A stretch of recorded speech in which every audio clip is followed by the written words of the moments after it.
Rest in Profits live podcast, dishing the dirt on the death care industry. Good morning, sir. How are you? I'm good. How are you today? I cannot complain. I am much better now after the weekend we had. Oh, really? What happened? Our septic tank decided to back up on us.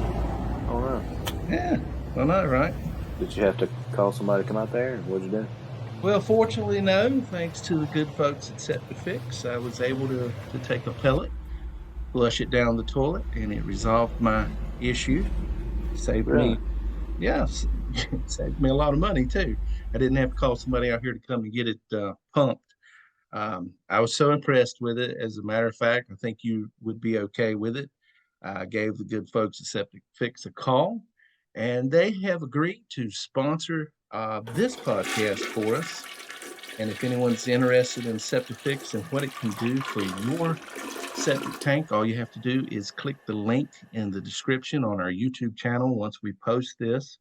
And you can go over there and check it out and see what the good folks at Septic Fix have to say and what they do. And, it'll work as good for you as it did for me. Oh, it's going to save you thousands of dollars. I had a neighbor recently that had to have one septic tank reinstalled, replaced, and I mean it was thousands and thousands of dollars. That's great. Oh yeah. I mean, well, you think about it. If I'd have had to have my septic tank pumped, that'd have been about 350 bucks. Mm-hmm. So what I bought ended up being, it's like an 18-month supply. So I can't complain about that. It's worked really well and I'm happy with it. So yeah, I'd say so. Yeah. Well, it looks like today we're just going to have a free flowing format and just kind of go over some things. And we also are happy to announce that on our next podcast, we have partnered with a company who will be promoting us onto iTunes, Apple, Spotify, and Google. So hopefully our audience will widen after this broadcast. So I'm excited about us getting all that uploaded and seeing a much bigger landing pad for us. And let's get this message out about the evil empire and the other dastardly deeds that we find wrong in the death care industry. What's your thoughts on that?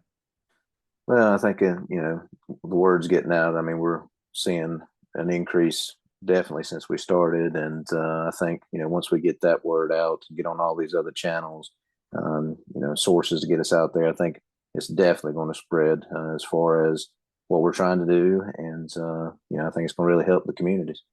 I agree. And before we get started, my friend, would you like to mention about the good folks that are supporting us if anyone needs a wheel? Yeah, it's the U.S. Wheels. I want to say, let me get the exact information on that one. I think U.S. Wheels.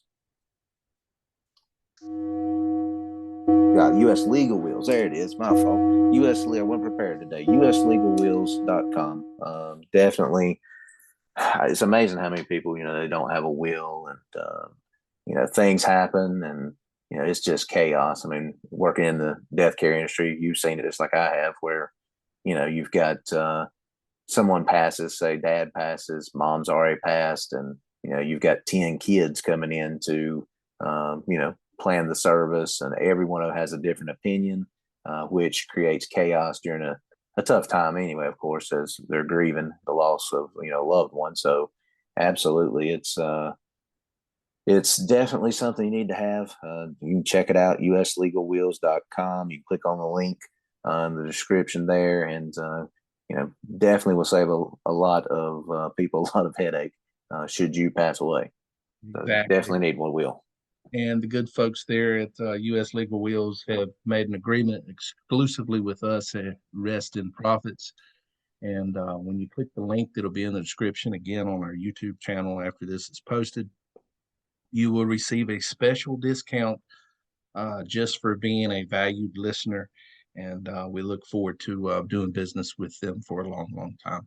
So without further ado, let's get started. One of the things we decided to do was just kind of do a little free flow podcast today with no real agenda.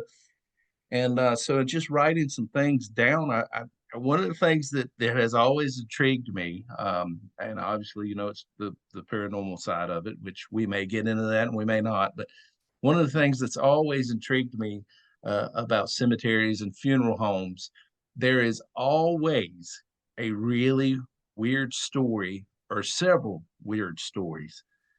So if you don't mind, you can go first. What's one of the weirdest things that you saw in the cemetery business? I'll tell you, over the years, I mean, it's amazing. I mean, a lot of people just think that, I mean, they've only been to a few funerals, probably, unless they're, you know, unless they, have lost a lot of loved ones or a lot of friends. But usually just go to a few, several services. But a lot of people, they'll just go to maybe, say, the service at the church. They're not going to, actually go to the graveside. So, you see all kinds of stuff, especially, well, I have one instance where it's been a couple years ago, and I did post a video on this, but I'll tell you a little bit about it. It was it was actually a pretty big burial service. It was, graveside service. It was for the mayor of this small town, and he had, he'd been sick for a long time, and he'd passed away. And we were expecting a large number of people to come to the service, because we didn't have a church service. It was actually, like I said, at the graveside. But it was actually in the middle of the winter, so it was like, I think it was in like around mid-February, a couple years back, and it was really cold. I mean, it was, probably below freezing that day. It was windy, so the wind chill made it even colder. It snowed several days before. So it was, it was really a cold winter day. Been cold for weeks and weeks below freezing. So with that being said, I didn't know how many people would actually show up. But like I said, without the church service, you never know. But so that area, it's sort of like a lot of areas in the United States now. It's was, a small town, but, I guess over the years it really became a bad area, drug use. I mean, that's, small towns, you see that popping up all the time now. Yeah, I you hear really about it do. on the news. Yeah. Mhm. But it was known that there was a lot of people that, were homeless and, lived in the woods, sort of behind the cemetery, behind the office. And, they, in the winter, it's really tough. I mean, not just, I mean, for homeless people in general. I mean, it's so cold. But where we're located, it's not that really that cold in the winter. But this was one of those winters where it was just extremely cold. So they, everybody came out for the service. It was a pretty big crowd. It really was. Like I said, this guy had been the mayor forever in this small town and been sick for a long time, and well known, of course, family, all that throughout the town. And but the people from all around, counties and counties had come to this. So there was hundreds and hundreds of people there. But as soon as they get there, and they get the body out of the hearse and the casket, and they go and place it, on the lowering device, and they've got the chairs, the tent, all that stuff that you would normally see, and the Sure. family's there. Yeah, Yeah. family's there, and they start. They had a lady that was, singing a couple songs before. That's what the plans were, but so she starts singing, and where they were located was probably about 100 yards, I would say, about a football field's length. There was a pond, a real nice pond, especially and sometimes beautiful. They would actually have to, people be out there fishing during the day, and when there were services going on, we'd have to ask them to leave. I'm But laughing because I know where you're going. I remember yeah, this. yeah, absolutely. So they're having this service. This has started, and it's, first song. She's just has started going, first verse, and all of a sudden, we're there, and there's just a loud commotion, like a splash behind, behind the service, and everybody turns around and looks, and there's something going on in the pond. Now, every once in a while, I mean, you would see, like neighborhood animals, dogs, stuff like that in the summertime, but nothing in the winter. I mean, it was cold. So everybody turns around, and you sort of glance trying to figure out what's going on. It's one of those deals where you see something, but you can't really believe you're seeing it, so you have to really focus. And there was actually a lady in the pond. So It's like everyone's 20-degree weather, right? well, it was below freezing, but like I said, with the wind chill, it was it was really cold. Um, so and there was snow on the ground. So everybody turns around. Like I said, they're trying to focus in. It's one of the, like I said, you just can't believe what you're seeing. You're like, oh no. The first thing is, has somebody from the service fell in? I mean, what happened? Is it a child? I mean, but we determined it was an adult lady that was out there in the pond. And so everybody starts heading that way because it looks like she's drowning. There's like a just commotion going on in the pond. And I'm not sure how deep the pond is as far as, depth of the water, but it looked like she was swimming slash struggling while she was in the water. But so we get over to the where the pond's at and look a little bit closer, and it's just like a sudden gasp all over these hundreds of people as you look, and she's completely naked, Oh no. not a stitch of clothes on, and she is apparently, like I said, in that area, large drug use. My guess is she just didn't fall in the pond. Um, Later determined, of course, that she was, under the influence of something. Not sure what. But so anyway, what Thought that happened? cold water would have sobered her up. Yeah. Well, yeah, I mean, and you're thinking, hypothermia, all kinds of stuff. What's going on with this lady? So, we're trying to get her to come toward the edge of the pond.